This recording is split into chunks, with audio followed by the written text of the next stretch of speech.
It's Thursday, which of course means it is time for another installment of the Braxton Beat. We are just 3 days away from the horror show at Extreme Rules, so our guest today is pretty appropriate for what is going down in a few days. And let's see if he's ready right now. Standing by. One moment. Yes, it is going to be one heck of a show. I think this is our guest's first time on IG Live, so we're going to make sure that he is good to go.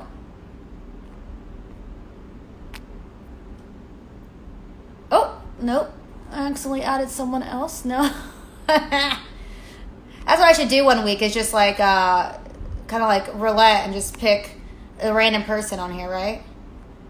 All right, one moment, guys, as he figures it out. But yeah, 3 days away from the horror show at Extreme Rules. I'm pretty pumped. No idea what's going to go down. Do you guys have, which matches are you guys most looking forward to? While we're waiting on him, what matches are you guys looking forward to at Extreme Rules? Anybody? Anybody? Let me know. Hello, everyone. Oh, wow, we have a lot of people here. Don't go anywhere. I see the numbers up here. I see all of you.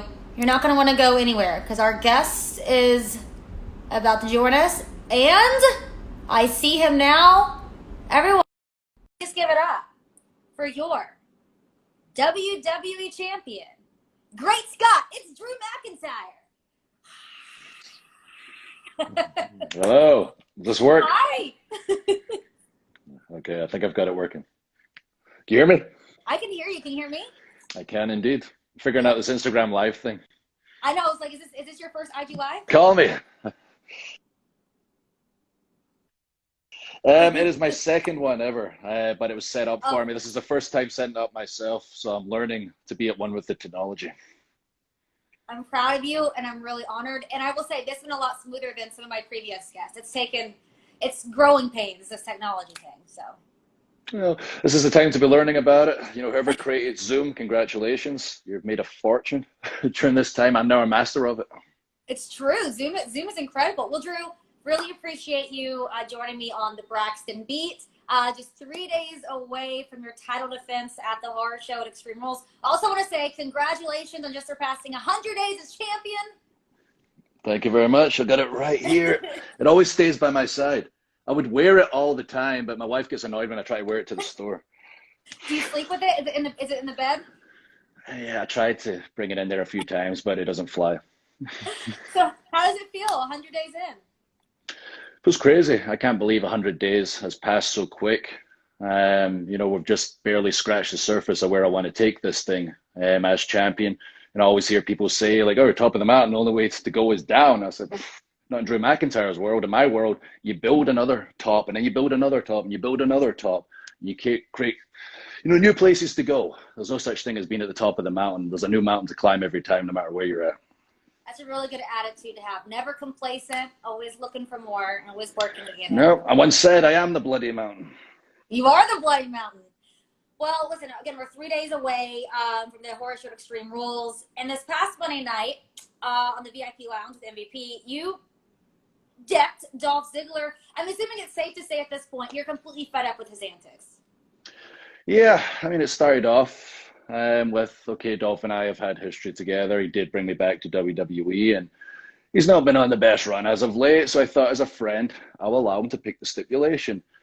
Of course, I should have known Dolph a lot better than that. He took advantage of the situation. He knows he can't compete physically. He's going to try and compete mentally. He brought Heath into the equation. He tried to embarrass us on national television.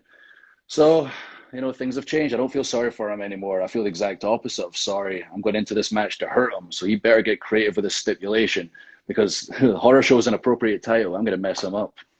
Well, I want to talk about that because we actually had Dolph on the bump recently, and we kind of talked about the stipulation. But you mentioned how he brought Heath back to Monday Night Raw, obviously trying to play a mind game with you. But at the end of even that impromptu match, you and Heath, still buddies, standing tall. Do you think Dolph's plan backfired on him big time? certainly backfired on him because now I'm ready to rip his head off, which I wasn't before that night.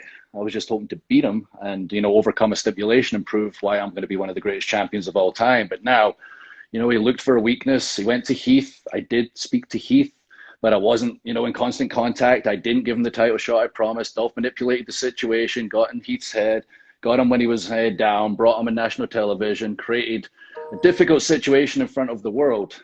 And thankfully, our friendship was able to overcome that. Thankfully, Heath saw through Dolph's BS, and now because of him trying to play those games, he's going to get severely hurt. So when Dolph first came back to Monday Night Raw and immediately called you out, what was your initial thought when he said that you basically owe him for your success here in WWE? Did it make you want to laugh? Did you agree with him? What was the first thought in your head when he said that? Okay, buddy. Yeah, I'm sure. Yeah. You beat Brock Lesnar in 5 minutes and then the Big Show back to back. It's like struggling with Otis and everyone else over there on SmackDown. Without big D-Mac watching your back, things haven't been smooth sailing, but I know what he's trying to do. I can't take anything away from Dolph. He's been here for 15 years for a reason. He's learned to navigate the difficult waters of WWE, and he's always thinking, he knows me very well, and he's trying to make me snap. He's trying to bring out that psychopath side. He coined the nickname the Psychopath, not just for what I'm capable of in the ring and my rage, also because of my drive outside the ring to be the best. But he knows when I get to that point where I'm so infuriated, I can make mistakes. But I like to believe these days that I've channeled that rage in a positive direction, inside the ring and outside the ring. And it's going to be channeled completely in Dolph's direction. And the horror show at Extreme Rules, I'm really going to miss saying that every single time. So I was saying earlier that we did have Dolph on the bump a few weeks ago, or a couple weeks ago, or last week. Time just doesn't make sense these days. Recently, we had Dolph on the bump. And we were brainstorming about what stipulation you could possibly choose. And one of our hosts, Evan Mack, said, what if you made it to where Drew couldn't use the Claymore? And if that were the case, do you think that would really affect you at all? I mean, do you think you would still handle it? No, not at all. I mean, I'm pretty sure my jabs will be enough to take him out. I think realistically, this is going to be a stipulation that we've never seen before. Dolph is not a stupid person. The Claymore is my lethal weapon. It's taking down everybody, but I have a million moves that I could use to get the job done. Dolph's going to be thinking outside the box. I told him on Raw Talk, I believe I was on, I'll leave a list in his locker room. I'll give him some suggestions. Tie my feet together. I'll beat you to death with my hands. Tie my feet and hands together. I'll headbutt you to death. But I know he's saving it to the last second. Maybe I got a little too confident. Maybe I am going to learn a lesson not to jump in 2 feet first, because I know it's going to be a difficult situation. I know I'm going to have to overcome, a serious stipulation, but I know coming out of it, one, I'll have overcame something big and it will set me up going forward, who I want to be as a champion. And two, I don't always make the best decisions. I think I'll learn to think twice in future before jumping 2 feet in. I think that's the difference with me as champion. I am like everybody else out there. I do make mistakes sometimes. I am flawed. Maybe I wasn't as attentive to Heath as I should have been. Maybe I shouldn't have jumped in 2 feet first, given Dolph the stipulation.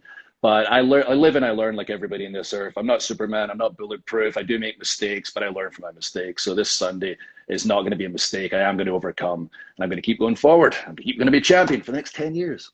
Well, like you said, everyone has made mistakes, but what's important is about learning from them. And, we all know you have a storied past with WWE, from being released and coming back, but there's no doubt in anyone's mind that you have proven why you deserve to be in the position that you are today. And there's a lot of up-and-coming superstars who are watching you, who look up to you, but are learning, in the process of learning and making mistakes. What advice, words of wisdom would you give to these younger superstars so that they can, just like you, really make an impact here? Just make sure you give it everything you've got. If you've got some negatives in your life, you'll get them out. Make sure you're giving your all, not just in the ring. Working on, look for those weak areas of the game. Be honest with yourself. Be accountable to the person in the mirror. Block out the negativity. If you think you need to work on your talking game, that's something I've needed to improve over the years, especially somebody with an accent, becoming more relaxed when I'm on the microphone, etc. Work on it. Practice in the mirror at home. If you think your physique could use some use some work, get working on it. Just think of each area of your game you can improve, becoming the most complete superstar you can be. If you know you're giving it your all in every single area, leaving no stone unturned, then you can't be denied. You'll rise to the top eventually. Just keep believing in yourself. And for the love of God, don't post on social media like constantly about your lack of push or all this like negative talk, because negativity just brings negativity. If you put the work in, trust me, it'll work out in the end. Absolutely. Another question I have for you, we're seeing a lot of overlap now with like NXT, and when you came back to WWE, NXT was your home. You almost immediately got that, NXT championship was around your waist. Have you thought, I know you're focusing right now on being the WWE champion, doing everything you've got to do, but have you even thought about possibly at some point challenging for that title again? Yeah, absolutely. Why not? I remember the first interview I did coming back to NXT was with yourself. And the biggest thing I spoke about was, I was in developmental. This is not developmental. This is the third brand. I want people to stop referring to it as developmental. There's going to be trades in the future. And now seeing where NXT is at today and on the USA and just such an incredible place, like nobody can call it developmental anymore. And I'm very proud it's got to exactly where I envisioned it from that first conversation that we had. And if I get the chance, there's a possibility the WWE champion could fight the NXT champion Keith Lee. We have a lot of unfinished business because wherever I go, I seem to have an issue with Keith Lee. He's such an incredible performer. When I was in Evolve, I was returning to WWE that very night to NXT. He took me out of Evolve. I returned to NXT for one night only before Survivor Series. It was Keith Lee who took me out again. So, we've got a big match coming. And if it was NXT title versus WWE title, my goodness, that would be incredible. Maybe another winner takes all match. By the way, what were your thoughts on that match between he and Adam Cole at the Great American Bash, him walking away with 2 titles? It was an unbelievable match. Cole had such an unbelievable reign. Obviously, we've had issues in the past. Perhaps that's a match we can explore down the line, but those guys killed it.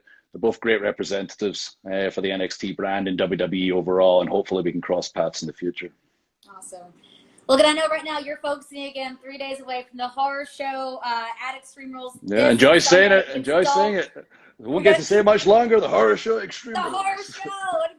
I'm a big horror fan, so I'm kind of pumped to see how much horror goes into this. Well, I've been doing all these interviews promoting the show, and we're talking about Dolph and I and our history and the stipulation. It's going to be an incredible match, and Bray and Braun, 2 monsters with such history in a swamp match. And then Asuka and Sasha are going to have this incredible match. That all I really need to say is Seth Rollins and Rey Mysterio are fighting each other and someone's going to lose an eye. I don't need to promote anything else. Just check it out. Someone's going to lose an eye. It's going to be the horror show for real. Thank goodness that wasn't the stipulation. As far as you know, that Dolph chose for you. So hopefully you'll be seeing out of both eyes for the time being. Whatever he wants. I want him to get creative. I've seen some rumors online. It's definitely not going to be whatever you've read online. There's no way Dolph's that silly to give me weapons. I am a weapon. It's going to be very creative and very out of the box. And no matter what, it's going to be a heck of a match, and he's going down. I'm excited. Speaking of, by the way, I wanted to ask this earlier about your Claymore, which of course, like you said, has taken down pretty much everyone. The story of the Claymore, is it true that when you just, was that a happy accident back in the day? I wasn't happy, but it was an accident. Nope, you froze. Someone started calling me. Okay. Yeah, so. It was a really flattering pose, don't worry. Stumbled upon it, right? It wasn't a happy accident. It was an accident. I was in 3MB. We're having a match, and I ran to deliver just a regular big boot. Like everybody should know out there, if you're watching a wrestling fan, but you run, you kick the guy in the face. It just so happens the 3MB pants were really, really tight. And as I was running to raise my boot for the big boot, I realized my crotch was going to split and it was going to be a bit embarrassing. So halfway through the move, I opted to kick my other leg up. So I still connected with the kick. Both feet were in the air. I landed on my own head. I knocked myself out. So I got up, I tagged out, I fell on the floor, it was a bit spacey, got to the back, and somebody informed me, Drew, if you watch that move back, if you can figure out how to do it without wiping yourself out, without hurting yourself, I think you might have something. And sure enough, I watched it back, I figured out a way how to deliver the kick without killing myself, and it became the Claymore. Well, it's lethal. So that and I could have split my crotch, so it was either 2 options, either my crotch splits, I'm embarrassed on worldwide TV, or the Claymore was born, so I'm glad the Claymore was born. Oh, that's awesome. Well, again, good luck. Before I let you go, when I end these interviews on the Broadcast of the Beat, I like to do a little quick fire game just to learn more about you outside the ring. So I have about 10 questions here, and just answer them as quickly as you can. Cool? Okay. I'm terrible at these, though. I'm very long-winded. You could say pass. It's totally fine. Okay, the first one is easy, I think. What's in your refrigerator right now?